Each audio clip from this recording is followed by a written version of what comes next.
Immigration tracking.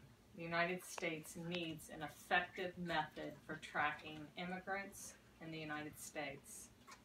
The New York Times in 2003 had an article that over 3,000 high schools, colleges, universities, and trade schools were using a tracking system called Series.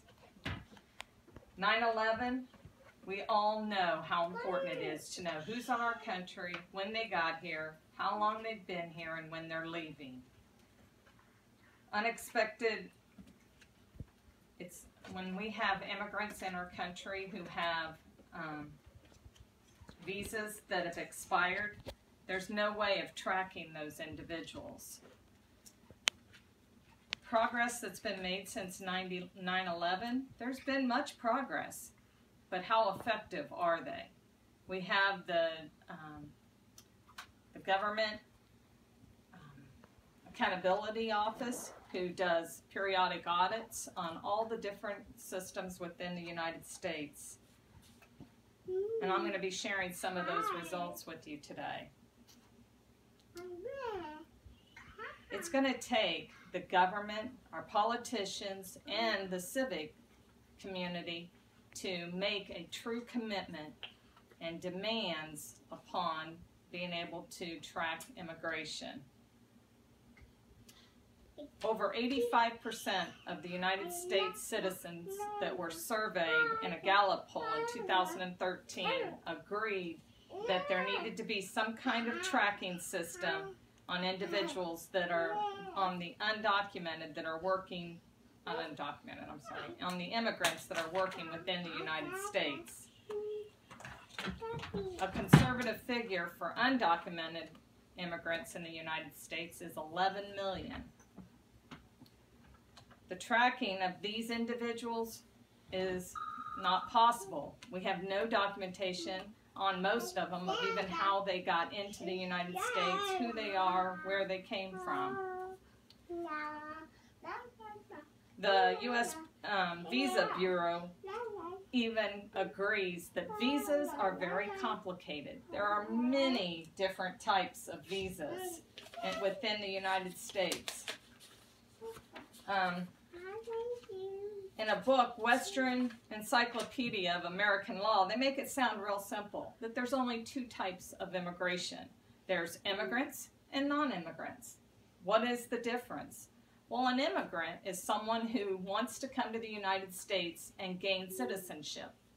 They have to be sponsored by a U.S. citizen or someone legally in the country that can sponsor them, one of their family members, or an employer who is offering them a job opportunity to come and live in the United States. Then we have the non-immigrants. Well, a non-immigrant is an individual who is just coming here to visit. They're coming here to do temporary work, or they're coming for medical reasons, student visas, or they're here for tourism. These individuals all can be tracked because we know who they are, we know that they have requested to come here, and we should be able to track them once they get in the United States. But even those individuals, we take a chance. I mean, San Bernardino terrorist, she had a K-1 visa.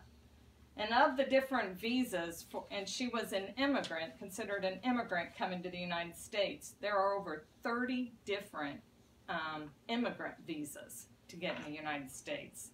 And the K-1 visa, according to the Washington Post, is what she was here on because she was a fiance of a United States citizen.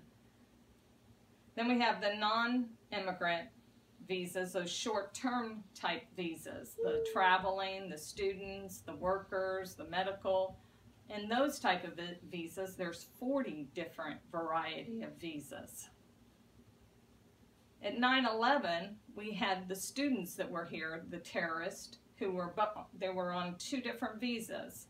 They were an F visa, which is a student, and a B2 visa, which are tourisms. We need to be able to track immigrants when they come into our country. We need to know where they are, when they got here, who they are, where they came from, and when they leave. Currently, we have some tracking systems within the United States since 9/11, and a few of them were around prior to 9/11. We have the E-Verify, the I-9, the My E-Verify. These type of systems are to track immigrants that are in the or non-immigrants and immigrants that are in the country working. Then we also have a system, the SEVIS, which is for the students that were in the country. That seems to be reportedly very effective, at least according to Trammell, who wrote an article in the New York Times. And then we have a tracking system called SAVE, and that's for law enforcement. Unfortunately, a crime has to have been committed, or a potential crime going to be committed, before that tracking system's even identifying these individuals. The current administration, with the current administration, they're allowing multiple visa entries into the United States, more than normal. A normal amount could be 100,000. They're talking hundreds of thousands of people coming in. And we have to be able to track them when they get here. How do we do this? Well, according to the GOA, these current systems we have aren't working. We had, with the E-Verify, we found there were fraudulent documents supporting them. With the SEVIS, we found that the students' records are not being kept up from the different schools that they're enlisted in or supposedly registered with. And then the SAVES that the law enforcement uses seems to be pretty effective.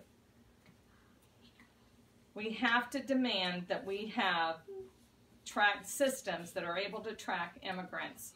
And it's going to take a commitment by all the civilians and political individuals, as well as the people who design these systems. We have to have commitment by our contractors to provide us something that works.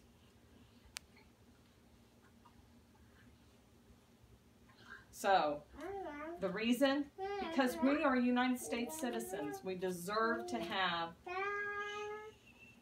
security, and we deserve to be able to live a life of freedom and security with our freedoms, and to practice our freedom without fear of someone coming and giving us harm. So please support trackable immigration.